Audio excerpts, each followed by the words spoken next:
यदि कोसेक ए बराबर 2 हो तो cot A plus sine A upon 1 plus cos A का मान ज्ञात कीजिए। हमें यहाँ पर कोसेक का मान दिया है, हमें कोट का भी मान निकालना है, साइन का भी निकालना है और कोस का भी निकालना है।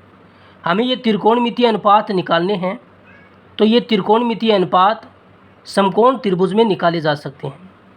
समकोण त्रिभुज क्या होता है? जिसका एक कोण 90 डिग्री हो। त्रिभुज ए बी सी, यहाँ पर ये कोण 90 डिग्री होता है, तो 90 डिग्री के सामने वाली भुजा कर्ण होती है, तो इसके सामने वाली भुजा ये कर्ण होगी। अगर हम इस कोण को थीटा माने तो थीटा के सामने वाली भुजा लंब होगी और तीसरी भुजा जो ये रह गई है ये आधार होती है। तो इसके अंदर हम एक शॉर्ट ट्रिक लगाते हैं जिसे लाल बटे कक्का कहा जाता है। लाल बटे कक्का, यहाँ पर जो ये पहला मान है लंब बटे कर्ण, ये लंब बटे कर्ण जो पहला मान है ये साइन थीटा का मान होता है, और दूसरा जो मान है आधार बटे कर्ण, आधार बटे कर्ण ये कोस थीटा का मान होता है, और तीसरा जो मान है लंब बटे आधार, लंब बटे आधार ये टेन थीटा का मान होता है। इस फॉर्मूले से हम ये तीन मान निकाल सकते हैं। फिर हम कोसेक थीटा का मान निकाल सकते हैं। साइन थीटा का उल्टा कोसेक थीटा होता है, साइन थीटा का उल्टा क्या होता है? कोसेक थीटा होता है। तो हम इसका उल्टा कर देते हैं, यहाँ पर कर्ण नीचे है तो कर्ण ऊपर आएगा, और लंब ऊपर है तो ये नीचे आ जाएगा। इसी तरीके से कोस थीटा का उल्टा सेक थीटा होता है, तो इसका उल्टा करेंगे, ये कर्ण नीचे है तो ऊपर चला जाएगा, और आधार ऊपर है तो ये नीचे आ जाएगा।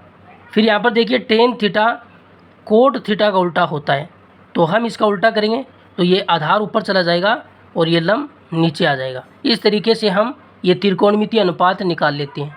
यहाँ पर हमने कोण को थीटा माना है और सवाल में कोण का मान ए दिया है, तो हम क्या करेंगे, इस थीटा को अगर हमें कोण ए मानना है तो ए यहाँ पर है, तो हम इस त्रिभुज को इसके नाम बदल देते हैं।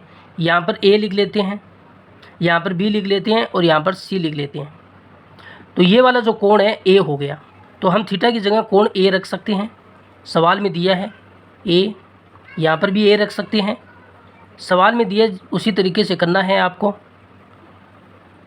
हमने इसको ए मान लिया और यहाँ पर कोण मान लिया, तो इस कोण के सामने वाली भुजा लंब होती है। हमें सवाल में क्या दिया है? कोसेक ए, इसका मान हमें 2 दिया है।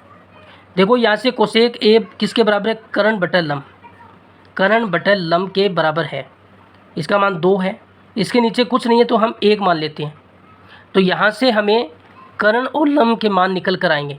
कर्ण का मान 2 आएगा, तुलना करेंगे और लंब का मान 1 आ जाएगा। कर्ण का मान कितना है?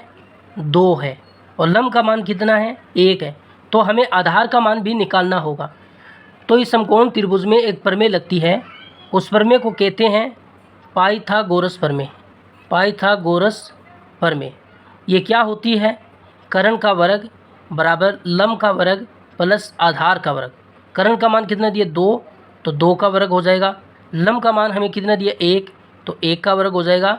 और आधार का मान हमें निकालना है। 2 का वर्ग 4 बराबर 1 का वर्ग 1 प्लस आधार का वर्ग।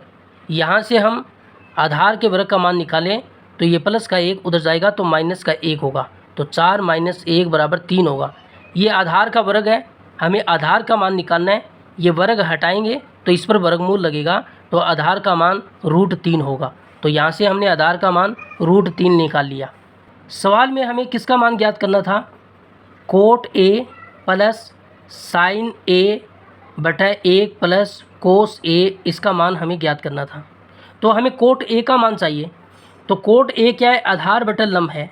आधार का मान हमने निकाला है √3 और लंब का मान हमने कितना निकाला है? 1, तो ये कोट ए का मान होगा। फिर हमें चाहिए साइन ए का मान। तो यहाँ से देखिए साइन ए का मान क्या है? लंब बटा कर्ण है। लंब कितना है? 1 है, और कर्ण कितना है? 2 है, तो 1/2 हो जाएगा। तीसरा मान हमें चाहिए कोस ए का। तो कोस ए का मान क्या है? आधार बटा कर्ण। आधार कितने? √3 है, और कर्ण कितना है? 2 है, तो ये मान होगा।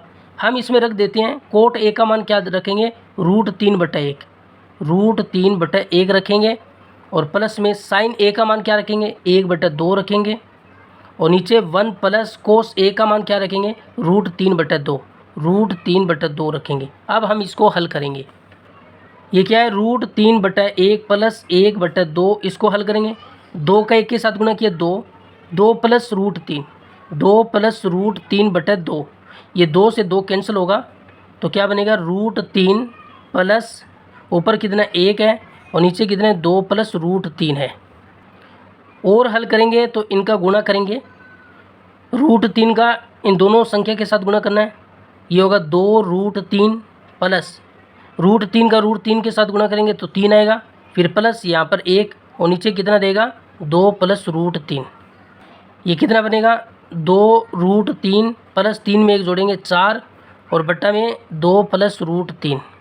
अगर हम इसका हर का परिमेयकरण करें तो ऊपर कितना है 2√3 प्लस 4 है और नीचे कितना है 2 प्लस √3 है। परिमेयकरण करने का मतलब क्या है, गुणा करना है। ये नीचे वाली संख्या हर है, हर का परिमेयकरण करेंगे, यहाँ पर प्लस है तो माइनस लेकर ऊपर नीचे गुणा करेंगे। ये 2 प्लस √3 है तो गुणा करेंगे 2 माइनस √3 का ऊपर और 2 माइनस √3 का नीचे। गुणा कर लीजिए, 2√3 का 2 के साथ गुणा करेंगे तो 4√3 आएगा, फिर 2√3 का माइनस √3 के साथ गुणा करेंगे तो ये माइनस तो आएगा, ये 2 भी आएगा, √3 का √3 से गुणा करेंगे तो 3 आएगा।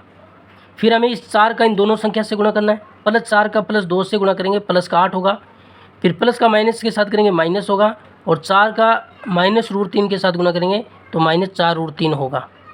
और नीचे देखिए एक फॉर्मूला बन रहा है, a प्लस बी गुणा a minus B, a plus B गुणा में a माइनस बी हो तो हम लिख सकते हैं a का वर्ग माइनस b का वर्ग।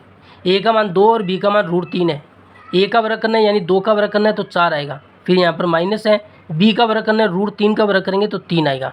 इस तरीके से हल करना है।